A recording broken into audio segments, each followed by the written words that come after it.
Halo, selamat datang di Zona Horor, channel yang membahas tentang kisah horor dan misteri kehidupan. Jika kamu suka dengan channel ini, silahkan klik subscribe dan bagikan kepada teman-teman kamu.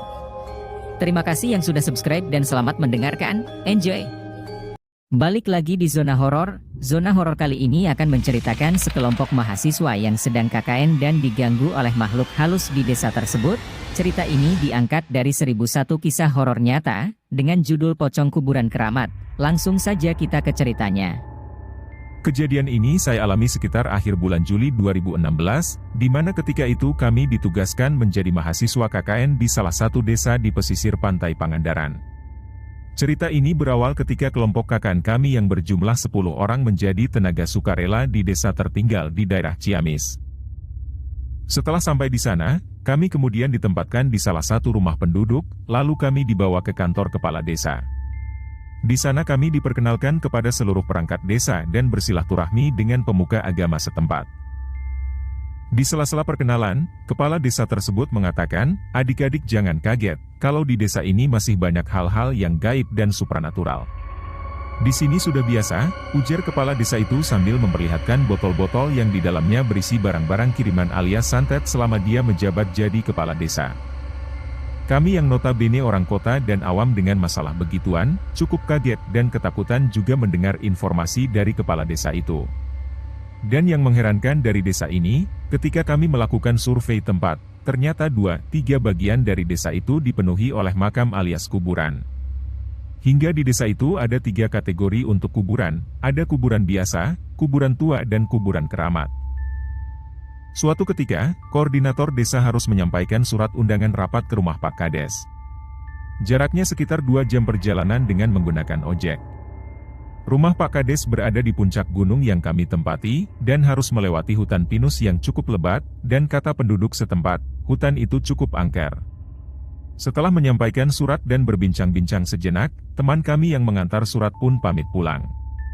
Di tengah perjalanan, tukang ojek itu pun mengobrol dengan teman kami.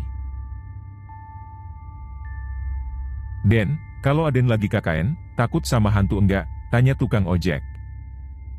Ditanya seperti itu temanku menjadi heran dan sedikit ketakutan. Pak, jangan ngomong yang enggak-enggak dong, kan serem." "Kalau bapak sendiri takut gak sama hantu?" tanya temanku. Itu sih kecil. Di sini sudah biasa Den. Tuh, di sebelah kanan dan kiri kita kan kuburan keramat semua, hihi, kata si tukang ojek yang sepertinya sudah terbiasa dengan hal-hal yang aneh. Belum 10 menit dari obrolan mereka, tiba-tiba mesin motor itu mati. Walaupun sudah berusaha untuk menghidupkan motor itu, namun tetap sia-sia. Beberapa saat kemudian, dor! Ban motor itu meledak dengan sendirinya. Aneh, biasanya ban meledak atau kempes kalau menggila sesuatu. "Aduh, kenapa Pak?" tanya temanku. "Iya nih, kenapa jadi gini ya?" "Begini saja, Aden tunggu dulu di sini, saya ke bawah dulu membetulkan ban motor ini," kata tukang ojek kepada temanku. Walau sebenarnya takut, tapi apa boleh buat, akhirnya temanku itu mau juga menunggui motor itu di tengah hutan yang jauh dari mana-mana, sambil duduk dan istirahat di atas batu yang sudah berlumut. Temanku tak tahu kalau batu yang ia duduki itu adalah batu nisan kuburan keramat yang sudah berlumut. Setelah setengah jam tukang ojek itu pergi, tiba-tiba angin berhembus dengan kencang. Samar-samar temanku itu melihat bayangan putih berkelebat di atas pohon pinus. Bayangan itu semakin jelas ketika sinar bulan menerpa tubuhnya. Dan makhluk itu seperti tertawa mengikik pelan dan sedikit mendesah karena tertiup angin. Temanku yang dari tadi komat kamit membaca doa, tiba-tiba pingsan dan mengompol di atas batu nisan tersebut. Singkat cerita, temanku itu sudah dibawa ke rumah oleh si tukang ojek dan dirawat oleh orang pintar setempat. Malam kian larut, teman-temanku satu persatu beranjak tidur, kecuali aku dan temanku Rudi. Kami mengobrol di beranda depan menghadap ke arah masjid tua dan kantor kepala desa yang di belakangnya dipenuhi kuburan. Jam saat itu menunjukkan pukul 1 dini hari. Tiba-tiba temanku Rudi melihat sesosok bayangan putih seperti mayat yang dibungkus kain kafan melintas di dekat masjid tua. "Kamu lihat itu enggak?" tanya Rudi sambil memegang pundakku keras sekali. "Melihat apa?" tanyaku heran, karena memang aku tak melihat apa-apa. "Itu tuh pocong," tambah Rudi lagi. Lalu aku pun refleks melihat ke arah dia menunjuk. Dan aku pun melihat sesosok tubuh terbungkus kain kafan sedang melintas di antara pohon mangga dekat masjid menuju ke arah belakang kantor kepala desa. Kami langsung berteriak, "Pocoong," sambil berlari masuk ke dalam rumah. Seisi rumah bangun dan bertanya ada apa. Lalu kami menceritakan yang kami alami tadi. Tentu saja seisi rumah jadi ketakutan. Akhirnya kami pun berencana untuk tidak tidur malam itu. Tapi setelah jam 3 dini hari, ternyata rasa kantuk mengalahkan kami.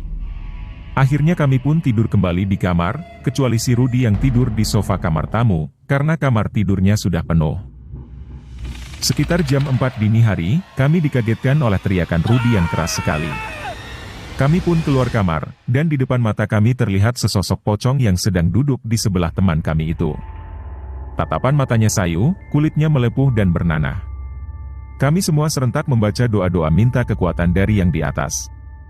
Tiba-tiba sosok itu mulai mengeluarkan asap dan akhirnya menghilang dari pandangan kami.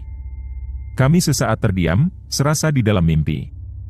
Setelah sadar kami berusaha menolong teman-teman kami yang pingsan.